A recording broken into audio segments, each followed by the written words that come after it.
اعوذ باللہ من الشیطان الرجیم لا حول ولا قوۃ الا باللہ العلی العظیم بسم اللہ الرحمن الرحیم۔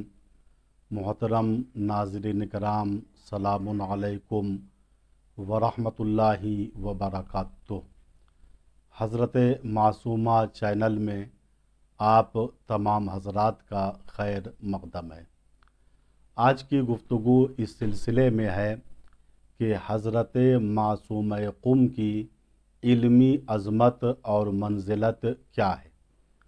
اس سے پہلے لازم ہے کہ ہم بیان کریں کہ علم کے معنی کیا ہیں اور حقیقی عالم کون ہوتا ہے اور ہم کس کو حقیقی عالم کہیں۔ آئیے ہم از لحاظ لغت پہلے تحقیق کرتے ہیں کہ علم کے معنی کیا ہیں۔ علماء علم لغت نے بیان کیا کہ علم کے معنی دانستن ہیں۔ علم کے معنی یعنی جاننے کے ہیں۔ کسی چیز کے جاننے کو علم کہتے ہیں۔ کوئی شخص نحو جانتا ہے تو اسے نحو کا جاننے والا اور عالم کہیں گے۔ کوئی شخص صرف جانتا ہے تو اسے صرف کا جاننے والا اور صرف کا عالم کہیں گے۔ کوئی شخص منطق جانتا ہے تو اسے منطق کا جاننے والا اور منطق کا عالم کہیں گے۔ لغوی اعتبار سے علم کے معنی ہیں جاننا اور معرفت حاصل کرنا۔ اب آئیے دیکھتے ہیں اصطلاح میں علم کے معنی کیا ہیں۔ ایک چیز میں آپ حضرات کے لیے واضح کر دوں کہ ہر علم کی تعریف الگ الگ کی گئی ہے۔ مثلا علم منطق کے علماء نے علم منطق کی تعریف اپنے اعتبار سے کی ہے۔ علم نحو کے علماء نے علم نحو کی تعریف اپنے اعتبار سے کی ہے۔ اسی طریقے سے علم درایا، علم رجال، ان کے عالموں نے اپنے اعتبار سے علم کی تعریف کی ہے۔ لیکن حقیقی قرآنی اعتبار سے علم کی تعریف کیا ہے، اس کو میں آپ حضرات کے سامنے بیان کرنا چاہتا ہوں۔ اگر آپ قرآنی اصطلاح میں علم کے معنی کو سمجھنا چاہتے ہیں تو یوں سمجھیے کہ علم کے معنی قرآنی اصطلاح میں ایسا یقین ہے اور ایسا اعتقاد ہے جو 100 میں 100% ہو۔ کسی چیز کے بارے میں 100 میں 100% احتمال دینا اس طریقے سے کہ اس کے برخلاف کوئی احتمال نہ ہو، اسے علم کہتے ہیں۔ مثلا اللہ کے بارے میں ہمارا علم، ہم نے اللہ کے بارے میں علم حاصل کیا اور ہمیں اس بات کا یقین ہو گیا کہ اللہ تعالیٰ کی ذات موجود ہے اور اس علم میں ذرہ برابر شک نہیں ہے، تو اسے علم توحید کہتے ہیں۔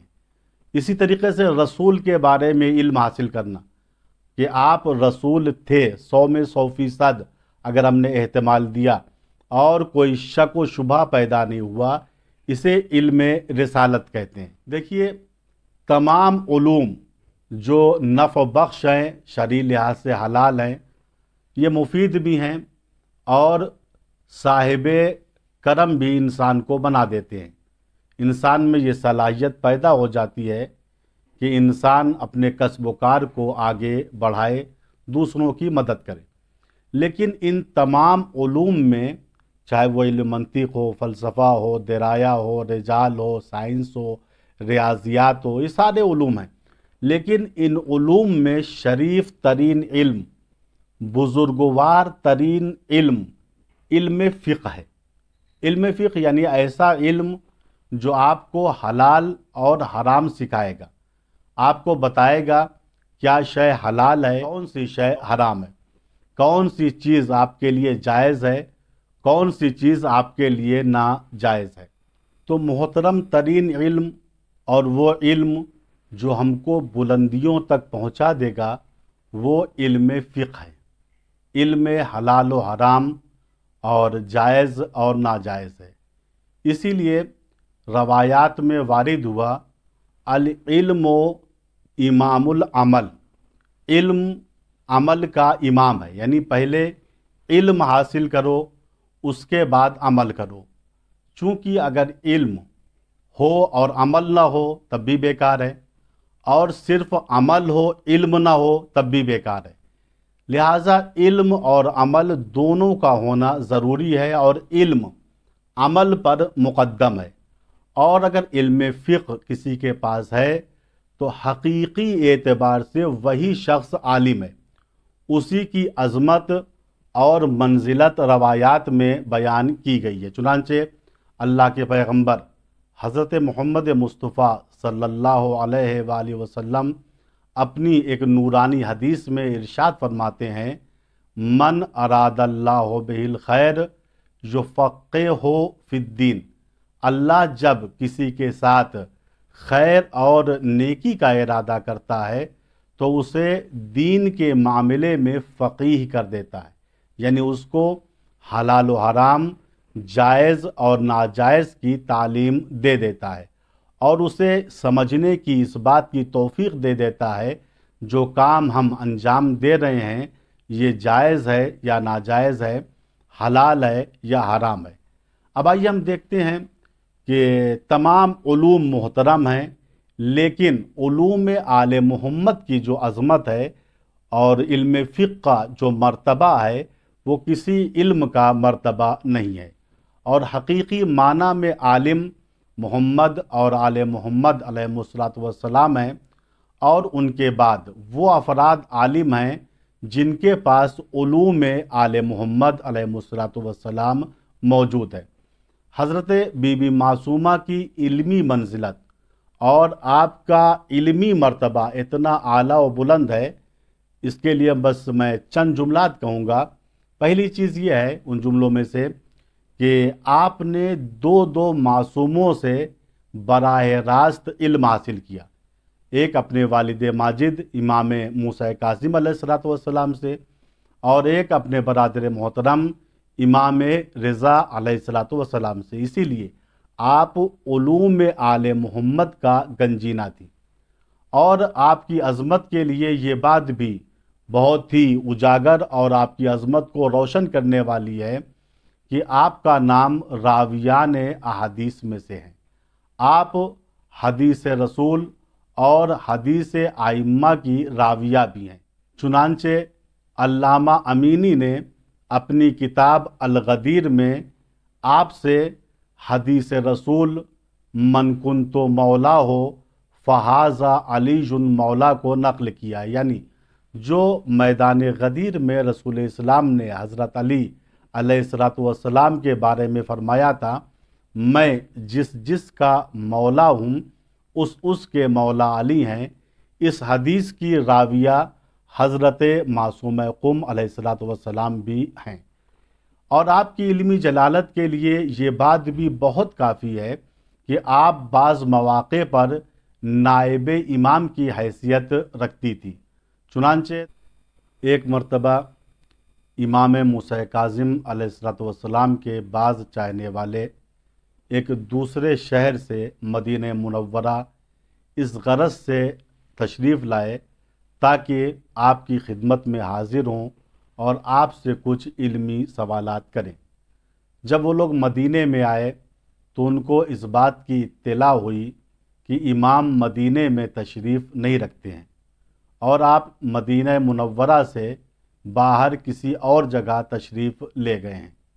امام کے چاہنے والے رات میں امام کے مہمان خانے میں رکے اور اپنے سوالوں کو لکھ کر امام کے گھر کے خادم کے حوالے کر دیا، اور اس سے یہ کہا جب امام تشریف لے آئیں تو ہمارے سوالوں کے جوابات کو امام سے لے لینا، اور جب ہم دوسرے سفر میں امام کے پاس آئیں گے تو امام سے اپنے جوابوں کو لے لیں گے۔ رات میں انہوں نے اس پرچے کو جس پر سوالات لکھے ہوئے تھے خادم کے حوالے کیا۔ خادم نے اس پرچے کو لا کر آپ کی بیٹی فاطمہ کبریٰ، جن کا بعد میں لقب معصومہ قم ہوا، ان کے حوالے اس پرچے کو کر دیا۔ غرض جب صبح نمودار ہوئی اور امام کے چاہنے والے خدا حافظی کے لیے بیت امامت پر تشریف لائے تو خادم نے وہ پرچہ جو ان لوگوں نے سوالوں کا اس خادم کے حوالے کیا تھا، اس کے ساتھ ایک پرچہ اور جس پر سوالوں کے جوابات لکھے ہوئے تھے ان لوگوں کے حوالے کر دیا۔ ان مہمانوں کو بڑا تعجب ہوا، جب امام تشریف نہیں رکھتے ہیں تو ہمارے سوالوں کے جوابات کس نے دیے؟ تو خادم نے کہا امام کی ایک بامرتبہ بیٹی ہے جس کا نام فاطمہ کبریٰ ہے، انہوں نے تمہارے سوالوں کے جوابات کو دیے ہیں۔ غرض ان لوگوں نے اپنے سوالوں کے جوابات کو لیا اور مدینے سے باہر چلے گئے، یعنی اپنے شہر کی طرف رخصت ہو رہے تھے کہ اچانک راستے میں امام موسیٰ کاظم علیہ السلام جو سامنے سے تشریف لا رہے تھے، دوسری جگہ سے تشریف لا رہے تھے، آپ سے ان لوگوں کی ملاقات ہو گئی۔ ان لوگوں نے اپنا حال سفر امام کو سنایا اور اپنے سوالوں کے جوابات کو امام کے حوالے کیا۔ امام نے جب ان جوابوں کو دیکھا تو دیکھا جوابات بہت ہی محکم، مستحکم، متقن اور مدلل ہیں۔ ان لوگوں نے کہا ان جوابات کو آپ کی دختر نیک اختر فاطمہ کبریٰ نے دیا ہے۔ امام نے ایک مرتبہ پھر جوابات کو دیکھا اور مسکرائے اور مسکرا کے کہا اگر میں بھی ان سوالوں کے جوابات کو دیتا تو وہی جوابات دیتا جو میری بیٹی فاطمہ کبریٰ نے اس پرچے میں تحریر فرمایا ہے۔ پھر آپ نے 3 مرتبہ اپنی بیٹی فاطمہ کبریٰ کے لیے کہا فداہا ابوہا، فداہا ابوہا، فداہا ابوہا، اے میری بیٹی فاطمہ کبریٰ تمہارا باپ تم پر قربان ہو جائے، تمہارا باپ تم پر قربان ہو جائے، تمہارا باپ تم پر قربان ہو جائے۔ یہاں سے بی بی فاطمہ کبریٰ معصومہ قم کی علمی منزلت سمجھ میں آتی ہے، چونکہ یہ وہی جملہ تھا جس جملے کو رسول نے اپنی بیٹی جناب فاطمہ کے بارے میں کہا تھا، اسی جملے کو امام موسیٰ کاظم نے اپنی بیٹی فاطمہ کبریٰ کے بارے میں کہہ کر درس ہم کو یہ دیا ہے کہ فاطمہ کبریٰ کی علمی منزلت کوئی معمولی نہیں ہے، بلکہ میری بیٹی فاطمہ کبریٰ اپنے وقت کی فاطمہ ثانی ہے۔ ہم خداوند متعال سے دعا کرتے ہیں خدایا معصومہ قم کی زیادہ سے زیادہ معرفت ہم سب کو عطا فرما۔ والسلام علیکم ورحمۃ اللہ وبرکاتہ۔